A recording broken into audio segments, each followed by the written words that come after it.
Baik ya teman-teman, di sini saya akan menjelaskan tentang pengertian uang. Simak baik-baik ya teman-teman. Pengertian uang. Uang adalah benda yang digunakan sebagai alat tukar yang diterima oleh masyarakat umum dalam kegiatan ekonomi. Uang sebagai alat tukar ini sendiri mempunyai syarat, yaitu bisa diterima oleh masyarakat dalam satu wilayah tertentu. Teman-teman, di sini saya akan melanjutkan materi selanjutnya, yaitu tentang fungsi uang.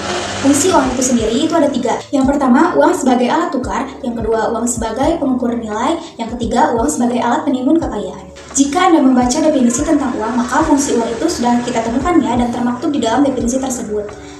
Bisa kita ketahui ya teman-teman, bahwa fungsi uang itu bisa berubah dari masa ke masa. Lalu pada masyarakat primitif di zaman dahulu, uang itu digunakan sebagai alat tukar. Contoh fungsi uang dari masyarakat primitif di zaman dahulu, yaitu mereka menggunakan commodity money, di mana pada saat itu kerang dan gigi ikan paus mereka gunakan sebagai alat tukar, alat pertukaran uang mereka. Nah, fungsi uang di masyarakat modern seperti kita, yang pertama tentu saja sebagai alat tukar. Dengan ini, masyarakat dapat melakukan tugasnya untuk memperoleh uang. Nah, dengan uang ini pula berbagai kebutuhan dapat mereka penuhi dan apapun yang mereka inginkan dapat menghasilkan kepuasan sendiri bagi dirinya. Lalu selanjutnya, uang sebagai alat pengukur nilai. Contoh ya, Anda dapat katakan bahwa jika 2 butir telur itu nilainya sama dengan sebungkus sigaret. Contoh. Nah, apa yang digunakan sebagai alat ukurnya? Nah, inilah pertanyaannya. Jika Anda menjawab alat ukurnya adalah uang, maka baru Anda dapat katakan 2 butir telur itu sama nilainya dengan sebungkus sigaret.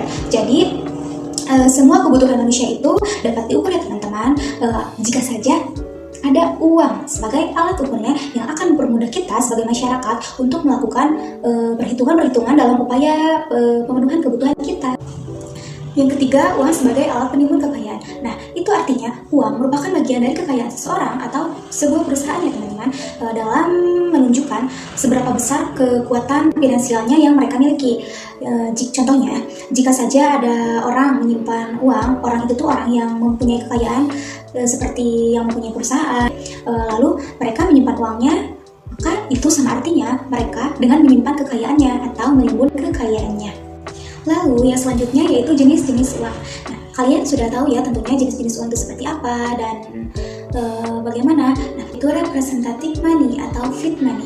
Contohnya seperti uang kertas. Jenis uang berdasarkan lembaga yang menentukan dan bahannya.